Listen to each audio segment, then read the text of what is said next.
गौतम बुद्ध उस लड़के को यह सीख देना चाहते थे कि जो इंसान अपने मन में खुद के बारे में विचार करता है वह व्यक्ति उसी के समान बनता जाता है। किसी इंसान को अगर दुनिया की किसी भी चीज से सच्चे मन से लगाव हो तो वह इंसान उस चीज को प्राप्त कर ही लेता है।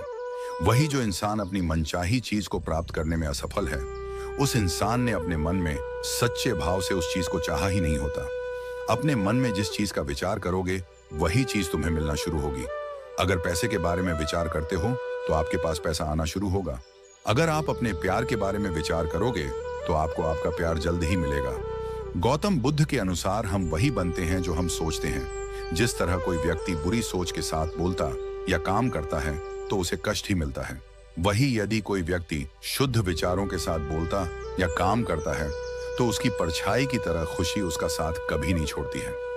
वही गौतम बुद्ध की यह कहानी जो आज हम आपको बताने जा रहे हैं, इसे सुनने के बाद आप जीवन की सभी समस्याओं को चुटकियों में हल करने में सक्षम रहेंगे। दोस्तों, एक बार की बात है, महात्मा बुद्ध प्रवचन दे रहे थे।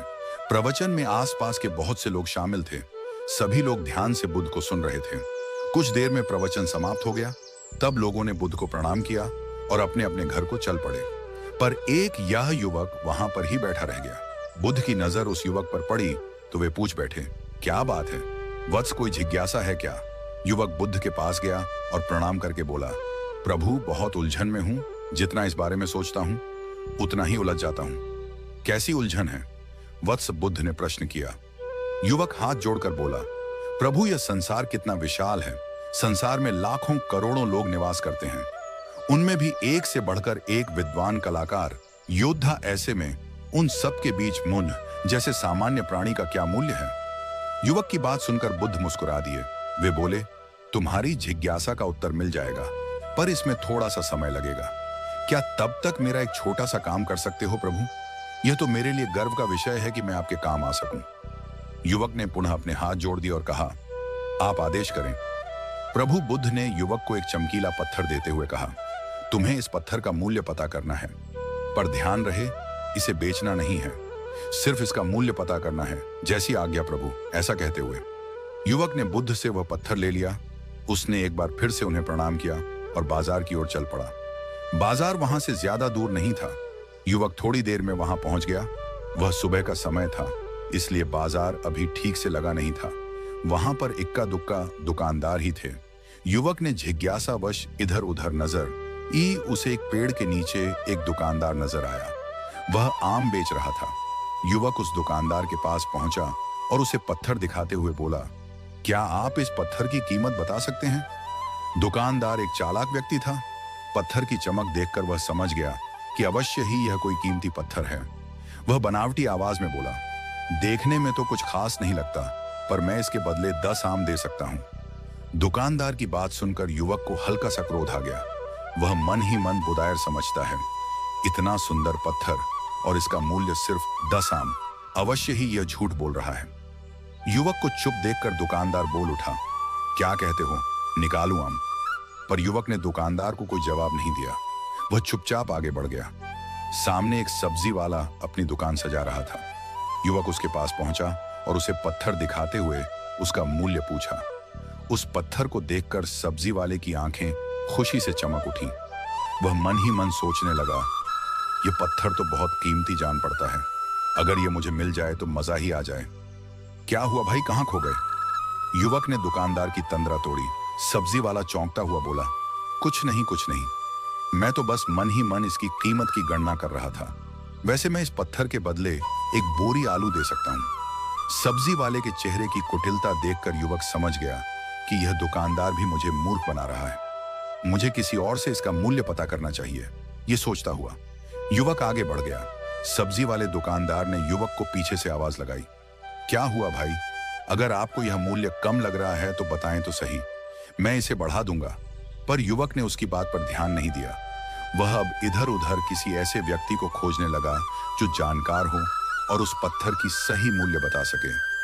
युवक को लग रहा था कि अवश्य ही यह कोई कीमती पत्थर है, शायद कोई जौहरी इसका सही मूल्य बता। सही यह सोचता हुआ युवक एक जौहरी की दुकान पर पहुंचा। जौहरी अपनी दुकान को अभी खोल ही रहा था। उसने युवक को अपनी दुकान की ओर आते हुए दूर से देख लिया था। साथ ही उसने युवक का हुलिया देखकर यह भी भांप लिया था कि यह कोई गरीब व्यक्ति है जो संभवतः कोई गहना बेचने आया होगा। जौहरी ने हाथ जोड़कर युवक को नमस्कार किया और मुस्कुराकर पूछा, बताएं महोदय, मैं आपकी क्या सेवा कर सकता हूं? युवक ने बुद्ध का दिया पत्थर अपनी हथेली पर रख दिया और बोला, इसका मूल्य पता करना था। पत्थर को देखते ही जौहरी उसे पहचान गया कि यह बेशकीमती रूबी पत्थर है जो किस्मत वाले को मिलता है। वह बोला, पत्थर मुझे दे दो और मुझसे 1 लाख रुपए ले लो। कहते हुए जौहरी ने पत्थर लेने के लिए अपना दाहिना हाथ बढ़ाया, पर तब तक युवक ने पत्थर को अपनी मुट्ठी में बंद कर लिया था। उसे पत्थर के मूल्य का अंदाजा हो गया था, इसीलिए वह बुद्ध के पास जाने के लिए मुड़ गया। जौहरी ने उसे पीछे से आवाज लगाई, अरे रुको तो भाई, मैं इसके 50 लाख दे सकता हूं। लेकिन युवक को वह पत्थर बेचना तो था नहीं, इसलिए वह रुका नहीं और दुकान के बाहर आ गया। पर जौहरी भी कम चालाक नहीं था। वह उस अनमोल पत्थर को किसी भी कीमत पर अपने हाथ से जाने नहीं देना चाहता था। वह दौड़कर उसके आगे आ गया और हाथ जोड़कर बोला, तुम ये पत्थर मुझे दे दो, मैं इसके बदले 1 करोड़ देने को तैयार हूं। युवक को जौहरी की बातों में अब कोई रुचि नहीं रह गई थी। वह जल्द से जल्द बुद्ध के पास पहुंच जाना चाहता था, इसलिए ना तो वह रुका और ना ही उसने जौहरी की बात का कोई जवाब दिया। वह तेज तेज कदमों से बुद्ध के आश्रम की ओर चल पड़ा। जौहरी ने पीछे से आवाज लगाई, यह अत्यंत मूल्यवान पत्थर है, अनमोल है, तुम जितने पैसे कहोगे मैं दे दूंगा। यह सुनकर वह युवक परेशान हो गया। उसे लगा कि कहीं पत्थर के लालच में जौहरी उसे पकड़कर जबरदस्ती ना करने लगे, इसलिए वह तेजी से आश्रम की ओर दौड़ पड़ा। युवक जब बुद्ध के पास पहुंचा तो वह बुरी तरह से हाँफ रहा था। उसे देखकर बुद्ध मुस्कुरा दिए, फिर भी उन्होंने अपने चेहरे से कुछ भी जाहिर नहीं होने दिया। वे बोले, क्या बात है वत्स, तुम कुछ डरे हुए से लग रहे हो। युवक ने बुद्ध को प्रणाम किया और सारी बात कह सुनाई। साथ ही उसने वह पत्थर भी उन्हें वापस कर दिया। बुद्ध बोले, आम वाले ने इसका मूल्य 10 आम बताया, आलू वाले ने 1 बोरी आलू और जहरी ने बताया कि यह अनमोल है। इस पत्थर के गुण जिसने जितने समझे उसने इसका मूल्य उसी हिसाब से लगाया। ऐसे ही यह जीवन है। प्रत्येक व्यक्ति खान से निकले हुए एक हीरे के समान है जिसे अभी तराशा नहीं गया है। जैसे जैसे समय की धार व्यक्ति को तराश की जाती है, व्यक्ति की कीमत बढ़ती जाती है। यह दुनिया व्यक्ति को जितना पहचान पाती है उसे उतनी ही महत्ता देती है। कहते हुए बुद्ध एक क्षण के लिए रुके, फिर बोले, किंतु आदमी और हीरे में अंतर यह है, हीरे को कोई दूसरा तराश होता है और व्यक्ति को अपने आप को स्वयं ही तराशना पड़ता है।